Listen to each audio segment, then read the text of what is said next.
अचो त दुनिया जे पहिरें फिल्म शायर जो निराली अंदाज़ सां अभ्यास करियूं। दोस्तो, ही चैनल सब्सक्राइब करियो ऐं पोइ ही शेयर पढ़ो। हे कर हुअण विञाए त वेझी थी विसाल खे, वज़कुर रबक फी नफ़्सिक पेही इहो पुॼाए, लालण खे लीलाए त पवे ॿाझ ॿरोच खे। वज़कुर रबक फी नफ़्सिक जो मतिलबु थियो पंहिंजे रब खे पंहिंजे नफ़्स में ॻोल्ह, पंहिंजे अंदर में तलाश कर। शेर जो मतिलबु हीअ आहे, हिकु दफ़ो पंहिंजो हुअणु, पंहिंजो वजूद विञाए, पोइ ॾिस तूं कीअं थी पिरीअ सां मिली हिकु थीं। हिकु हद आहे त तूं पंहिंजे रब खे अंदर में वेठल भाहीं, सम्झीं, उन हद ताईं रसी सघीं त पोइ बाक़ी सभु कम आसान आहिनि।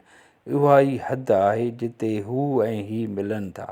इन अंदरि वेठल पिरीअ सां प्यारु कर, उन जी मिंथ कर त जीअं ॿारोचे खे ॿाझ पए, हू बि तुंहिंजो थिए।